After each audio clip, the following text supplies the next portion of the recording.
हिमाचल प्रदेश के कई जिलों में बारिश, तूफान व ओलावृष्टि से किसानों, बागबानों की फसलों को भारी नुकसान पहुंचा है, जिसको लेकर आज हिमाचल उद्यान विभाग में एक बैठक का आयोजन किया गया। बैठक में उद्यान विभाग के अधिकारी, हिमाचल प्रदेश किसान सभा सहित मौसमी विज्ञानी व अन्य स्टेक होल्डर मौजूद रहे। बैठक में बारिश, तूफान, ओलावृष्टि से हुए नुकसान पर चर्चा की गई। साथ ही किसानों, बागवानों को उनकी फसलों के नुकसान का मुआवजा देने की मांग भी उठाई गई। आप जानते हैं कि इस देश के अंदर किसान को सबसे कम प्राथमिकता दी जाती है और उसको ठगा जाता है और उसको बेवकूफ़ बनाया जाता है। लेकिन अब ज़माना बदलने वाला है। किसान जाग रहा है, लड़ने के लिए तैयार है। आप बिल्कुल ठीक कह रहे हैं सुधीर जी कि भारी नुकसान हुआ। 250 करोड़ तो अंकलन किया गया, उसे अधिक था, लेकिन एक नया पैसा नहीं दिया। ये सर्वेक्षण सिर्फ इस बात के लिए करते हैं कि किसान को भ्रमित करने के लिए, मुआवजे देने के लिए नहीं है। ये जो पिछला सेशन विधानसभा का था, मैंने कहा और रेजोल्यूशन लाया, जो प्राइवेट मेंबर्स रेजोल्यूशन है, विधेयक, मैंने कहा सरकार को कि विधेयक बनाए आप कि जो हमारा रिलीफ मैनुअल है, उस रिलीफ मैनुअल को संशोधित करो। ये नहीं चलेगा कि 1 बीघा का तुम 300 रुपए जब नुकसान होता है किसान का वो दे करो छुटकारा पाओ, ये मान्य नहीं है। जो फसल का नुकसान है 50% उसका डैमेज आपको देना है, जो उसका वो मुआवजा बनता है। लेकिन सरकार ने कहा हम बहुत कुछ कर रहे हैं, आप इसको वापस ले लीजिए। हमने उसको वापस इस शर्त पर लिया कि सरकार हस्तक्षेप कर किसान की मदद में आएगा। आज बड़े दुख के साथ, भारी मन के साथ मैं कह रहा हूं, the government has done nothing.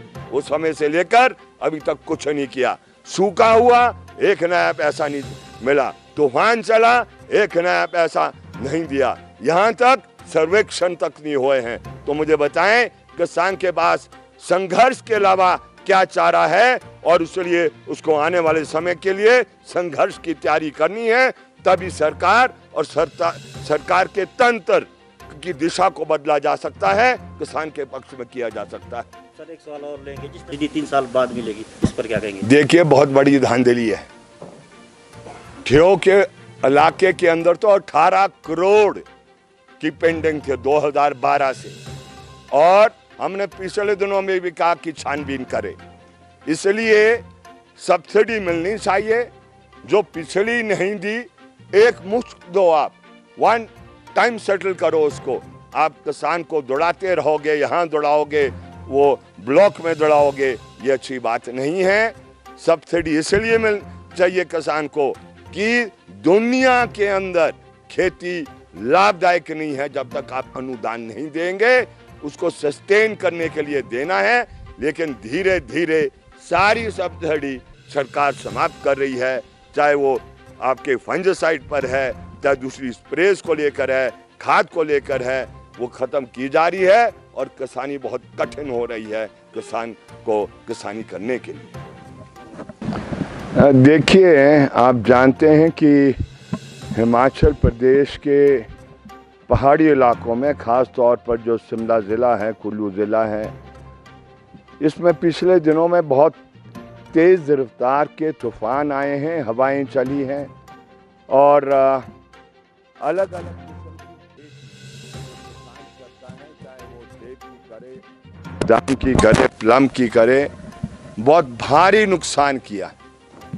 और आप इस बात को भी जानते हैं कि 2009 का जो weather based crop insurance scheme है, उसके तहत आमतौर पर किसान को तेज़ रफ्तार की हवाओं का कॉम्पनसेशन इंश्योरेंस कंपनी देती है।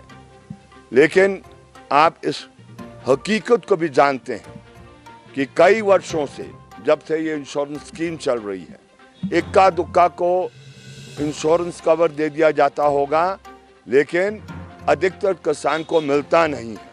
आज हम आए हैं इस बात को यहाँ पर विभाग के सामने रखने के लिए।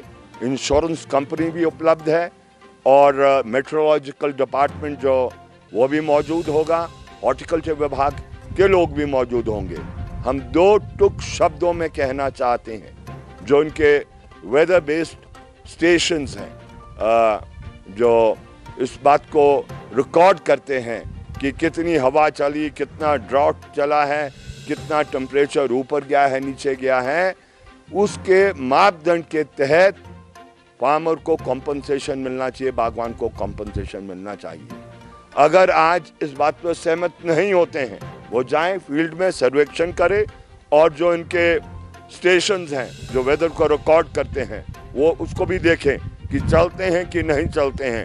लेकिन किसान का भारी नुकसान हुआ है, भारी तबाह हो गए हैं। कई जगह तो एक दाना सेब का पेड़ पर बचा नहीं है, सारा गिर गया है।